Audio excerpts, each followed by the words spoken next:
So I want to ask a Brad Cook kind of an interview question, and in a way, is something that's important to you. If competency and potentiality are a continuum, when you hire, what do you hire for? Is it more towards competency or more towards potentiality? Potentiality, it's curiosity.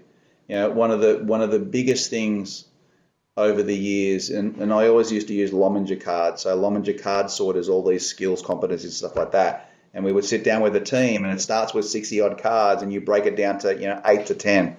And that's how we used to build our interview guides. That was the cheap way to do interview guides to get everybody. You laugh because it's cool. And and but the biggest thing for recruiters and especially sources is natural curiosity. And it's Love like, that. I'm not getting it. How do I break something to get it a different way? So for me, if someone's got the competencies because they've been there, done that, then I want to make sure they can bring that and then apply that in a different way.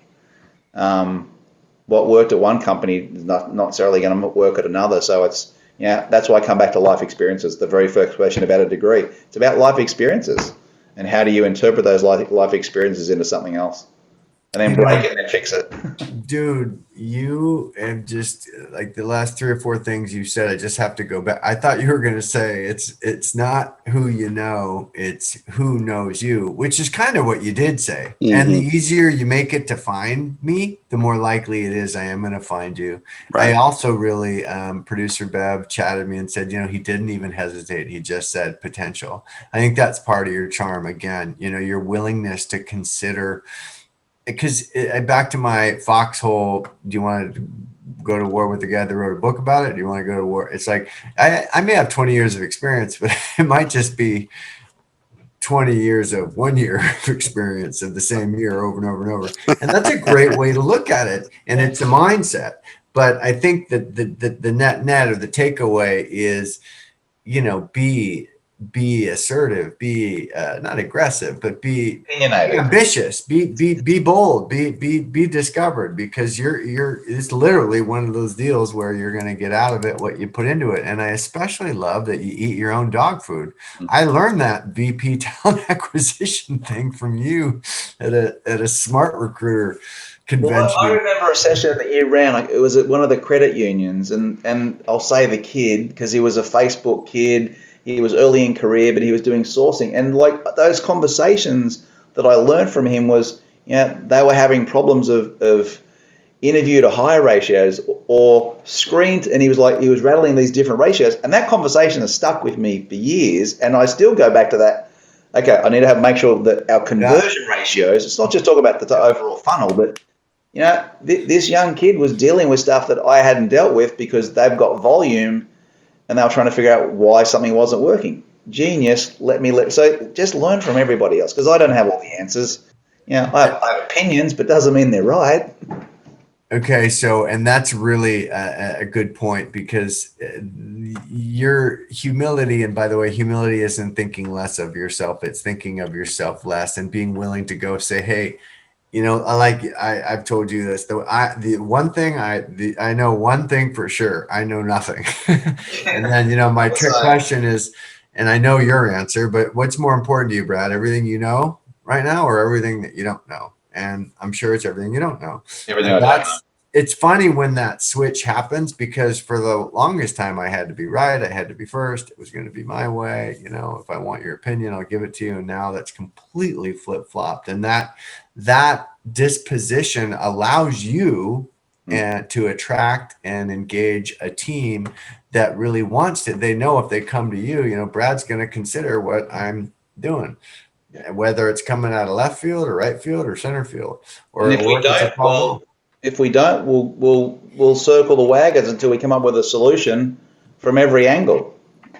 Because And everyone has a piece of the puzzle. That's the big point. Everybody has a piece of the puzzle, and then it's just a matter of how do you get everybody to bring the puzzle pieces together to make the picture.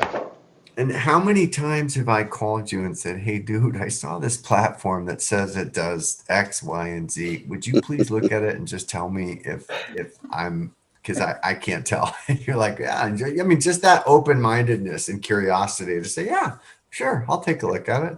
Anyways, okay, so listen, let's get a little deeper here now. So now, how about some actionable, practical feedback or guidance for someone? You're one of those rare people, and you've earned it, you deserve it, where you've got people calling you and emailing you right this second, asking you to look to work for them. So good for you, you've earned that. But not all of us enjoy that benefit. So what are some ideas and suggestions you have for someone that's struggling right now? Not necessarily, maybe, we all have to be career coaches. So let's presume that these people know what they want to do, but what are some practical, again, actionable suggestions or ideas that you have for someone that's trying to get traction in their career search? I'm going to sort of come back to what I said before about the search engine optimization. It's sort of got to be key. As you asked in the question, KFC, Colonel Sanders kept coming into my head. Not because I'm hungry, but it's like, however many hundred times he went out and asked for something and never got it. So, you've got to have the conviction that you know what you're looking for. And if someone has a clear understanding of what they're looking for, quite frankly, I think that's the biggest challenge. Did I ever want to be in TA? No, I want to be a freaking plumber. Well, I'm glad it didn't happen. Nothing to being a plumber, but I'm having a lot more fun doing this now. But I think it's being clear what you want, and then when you know what you want, then it's just a matter of how do you go after it. And that comes back to what I said before about people in your network or building a network that can introduce you to those things, and at the same time is how do you get found and discovered once you've applied in an organization. You really got to, I don't think there is one answer. You've really got to look at it from both sides, and ultimately they'll end up in the middle with a conversation. And then once you've got a conversation happening, then it just becomes down to a human to human communication and how that can evolve and blossom from there.